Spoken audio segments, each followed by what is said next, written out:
that cell, where the stick in the swill-bucket rattles back. Yes, it's me. Movie store wouldn't let me put a beard on this stock face. So, mummies. Mummies. Embalmed dead people from thousands of years ago, usually associated with ancient Egypt. Mummies. It's Halloween, I've done witches, I've done Frankensteins, I've done vampires, now I'm doing mummies. The most arbitrary and random of the classic horror monsters. Seriously, why should the preserved bodies of ancient Egyptian pharaohs and the like have become such a classic trope? This one tradition of this one ancient culture. Why not, say, golems from Jewish tradition, or redcaps from Scottish law? Those are right little murderous bastards. While Egyptian mummies are pretty famous for lying there and not doing anything. Well, obviously there's always been a fascination about the period and the people, so dependent on the river, such a fascinating pantheon of gods. Those fucking pyramids, Jesus Christ. But more specifically, Egypt was extremely fashionable in the 1920s, after Howard Carter found and explored the tomb of Tutankhamun, the boy pharaoh whose tomb just happened to be the best preserved ever discovered, before or since, granting a vast and new insight into this ancient culture and a whole new aesthetic of extreme, balls-out opulence. And of course this new trend coincided with the rise of motion pictures as a way of expressing things. The horror aspect came with the whole Curse of the Pharaohs hysteria, after a couple of people involved with the expedition, starting with its financier, Lord Carnarvon, dropped dead, and the newspapers started shrieking about there being some kind of message that anyone who disturbed the tomb would be cursed forevermore, and now they were all doomed. No one thought to ask why Howard Carter, the leader of the expedition and the first one in, was basically fine for over a decade, until dying at the then reasonable age of 64 some 17 years later. So yeah, basically thanks to a set of historical coincidences, yellow journalism and basic stupidity, mummies are a horror monster now. Which means they're a trope. Which means they've appeared in advertising. Not as often as vampires or zombies or Frankenstein's monster, which is probably because they're so specific and bring so much extra semiotic baggage. If you're going to have mummies, you're usually going to need the setting to go with them. A desert, maybe a pyramid. That's not a rule, though. Let's get the most famous advertising mummy out of the way early. Makes your tummy go yummy. I've never mentioned these guys in a Halloween episode before because this is a British programme, and we don't have them over here. I'm not even sure they're legal over here. British serials have a reputation in America for being boring, which they are compared to theirs. However, at least our breakfast treats aren't completely fucking psychotic. Recovered corn chunks slathered in imitation chocolate, served with massive chocolate marshmallows. Or alternatively, same thing with strawberry flavours, and colours so vivid and artificial they actually turned your shit pink. That's true, by the way. Fruity Yummy Mummy came along in 1987, replacing the Fruit Brute, which was always a bit of a stretch for a werewolf. This is actually the launch advert. Count Chocula and Frankenberry meet the Fruity Yummy Mummy. Not sure why he lives in an Aztec pyramid. Don't know where Booberry is either. Probably pondering the eternal question of why blueberries? Just for the sake of the pun. How'd that get popular? It's not like they taste of a whole lot. Hey, have a bite. It's new Fruity Yummy Mummy cereal. Big, yummy marshmallows. So monstrously big there. Monster Mellows. With Yummy Mummy Monster Mellows. Fruity Yummy Mummy makes your tummy go yummy. Anyway, the Yummy Mummy didn't catch on, being scrapped after just 5 years. He made a one-off comeback for a single year in 2014, with a box redesign that makes it look like his face is melting, but I didn't see any particular reason to keep him around after that. And if you're still worried about how shockingly unhealthy it all is, just remember, Fruity Yummy Mummy is part of this complete delicious breakfast. Monster Mellows in Frankenberry, Count Chocula, and now new Fruity Yummy Mummy cereal, part of this complete breakfast. Not pictured 24 bran muffins and an entire grapefruit. Makes your tummy go yummy. Occasionally you get a product whose nature makes some kind of Egyptian theme inevitable. Very occasionally. This board game, for instance. From an idea thousands of years old comes Pyramid, a game as hard to master as the pyramids themselves. Really? Because it looks like Connect 4 flat on its back. To win, you must get 5 pyramids in a row, and I will win today, Ramesses. You may have the wisdom of the ages, but I see your strategy and I block it. Alright, it is a bit more complicated than that. You have to connect 5, and the pyramids have to be touching each other. Basically, it's Connect 4 hybridised with dominoes. Anyway, back to building up to that very obvious and inevitable punchline.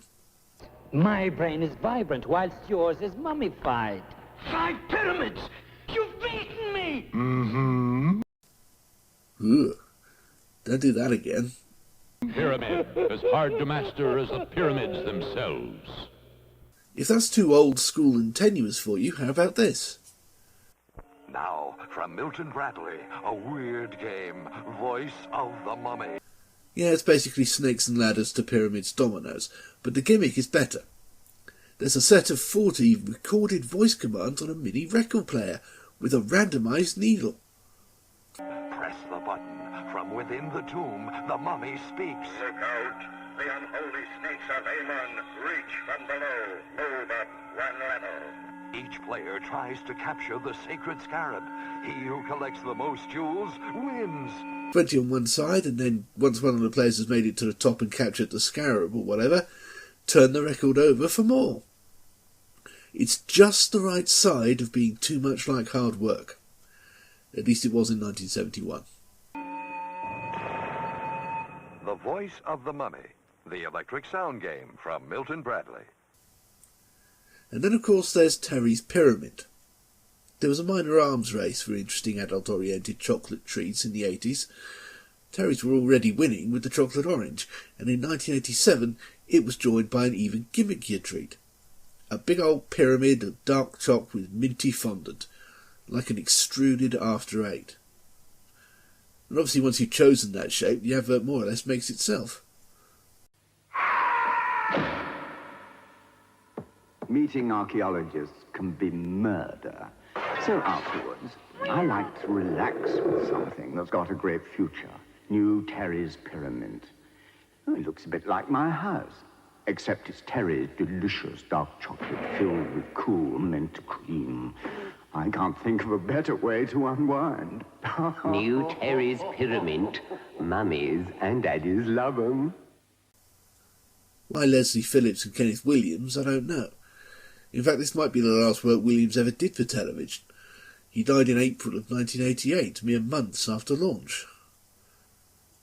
And in spite of what the mummified Phillips says here, I like to relax with something that's got a great future. It actually failed pretty hard. In fact, it had the exact same lifespan as Fruity Yummy Mummy. Launched in 1987, dead by 1992. Curious. The curse of the pharaohs, or a dopey coincidence? Same thing, really. Although for the last year of the pyramid's existence, it was reconfigured as a Toblerone-shaped chocolate bar instead, out of sheer desperation. Didn't help. And the advert didn't even have any mummies in it. If you hear of a new milk chocolate bar with a pyramid shape that's quite bizarre, it's got to be New Terry's Pyramint. If it's minty cool with a truffle inside and more delicious than a pharaoh's bride, it's got to be New Terry's Pyramint. It's popular in Peckham and down the River Nile. Now any lesser chocolate bar is only fit for crocodiles. They're all the rage in the old harem with pure delight. The gals do scream, oh how they love New Terry's Pyramint. That original pyramid slogan, Mummies and Daddies love 'em. thank you, uses a fairly obvious, even classic, pun on mummies, although for obvious reasons it works better in British English. The pyramid version's pretty clunky, really. Mummies and daddies love 'em. Not exactly making your product seem cool and sophisticated there. Although, to be honest, that train may have sailed when they chose the pun-laden tone and carry-on cast. Still, that pun is a useful twist that advertising can use, especially if they don't have much time for anything else. Or, in the case of the Pyramint, imagination. In fact, such an obvious joke is actually something of a double-edged sword. It's so predictable, not to mention more or less as ancient as the mummies themselves, that it's best deployed in a 10-second flash as part of a campaign full of them. Like this.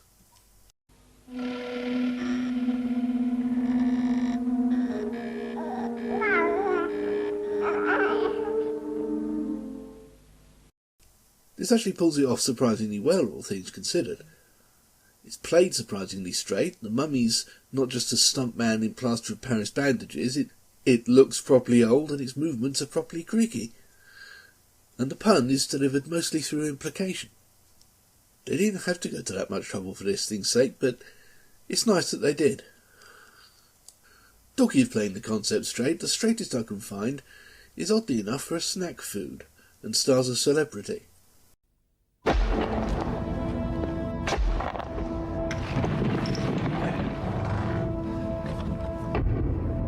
Walker's Crisps are triple foil wrapped for freshness.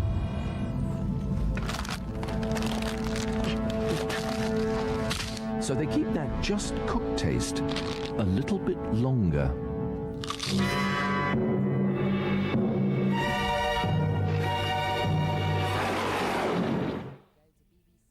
That's a proper Karloff homage they're doing there. The makeup's pretty decent. Gary's mostly recognisable by his ears. They even thoughtfully set it in the future so as the premise would make sense, even though this really isn't the kind of premise where that sort of thing matters. And then there's Adverts that just use mummies for pure trope power and recognisability without doing anything in particular with them. Just set dressing. These symbols seem to say, check out your home insurance. Go compare, go compare. Where people go to save some dough is Go Compare. We've all made our peace with Gio Compario now, partly because Go Compare embarrassed themselves so much trying to lean into it, they wound up making him a sympathetic character, and his own sidekick, just to salvage their own reputation. You know what I'm talking about, the campaign where various celebrities tried to assassinate him.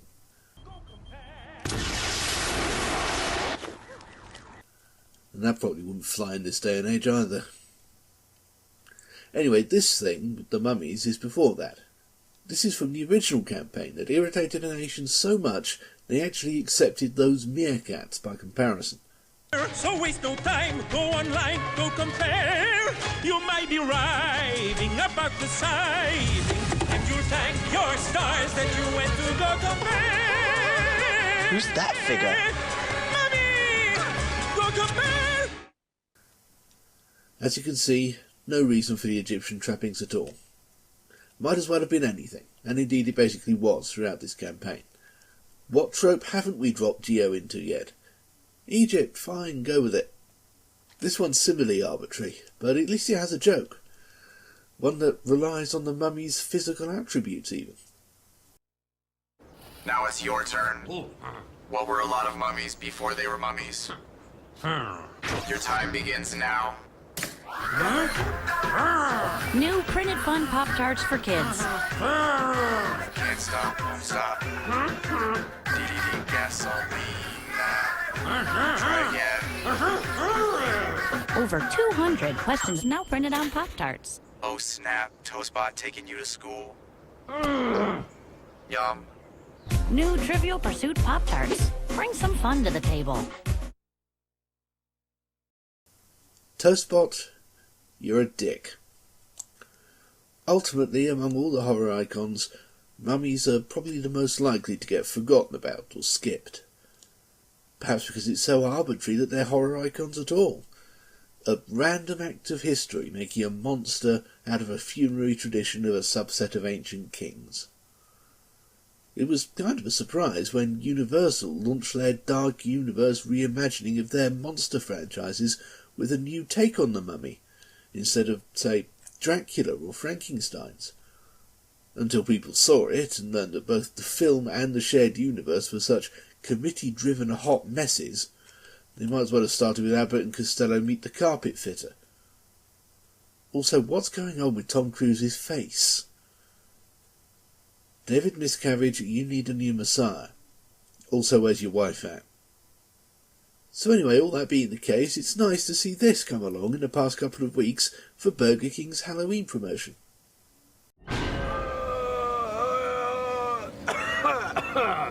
Sorry about that.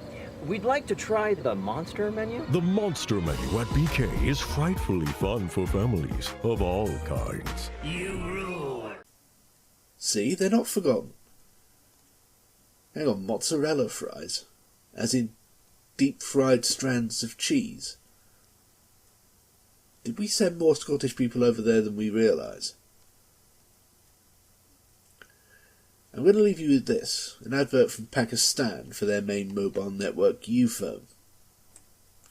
I have no idea what's going on in it because I don't speak Urdu, but it's cool anyway.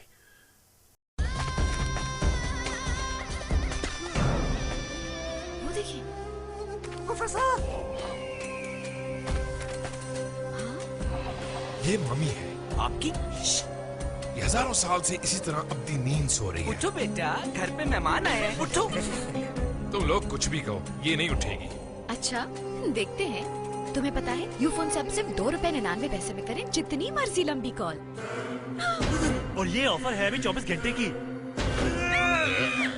इसमें daily charges भी नहीं जी हाँ, यूफोन की super call offer से सिर्फ ₹2.99 में आप कर सकते हैं 24 घंटे जितनी मर्जी लंबी कॉल। तो फिर कल का इंतजार छोड़ें और अभी 33 लिखकर 444 पर SMS करें और महदूद मुद्दत की इस ऑफर से फौरन फायदा उठाएं। मुझे तुम बहुत पसंद हो। तो मम्मी से बात करो ना। बोलो बेटा। इससे नहीं, मेरी मम्मी से।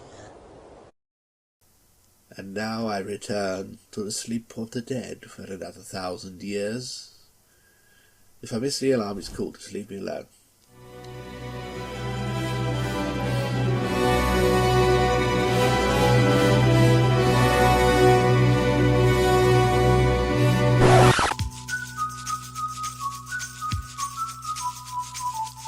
Slide feet up the street, bend your back, shift your arm, then you pull it back.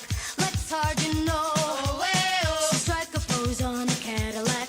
If you wanna find all the cops, they're hanging out in the donut shop. They sing and dance. They spin the club cruise down the block. All the Japanese, the Italian, the party boys call the Kremlin, and the Chinese know. They walk the line like Egyptian. All the cops in the donut shop say.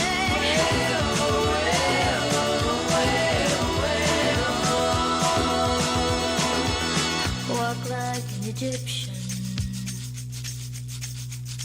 Walk like an Egyptian.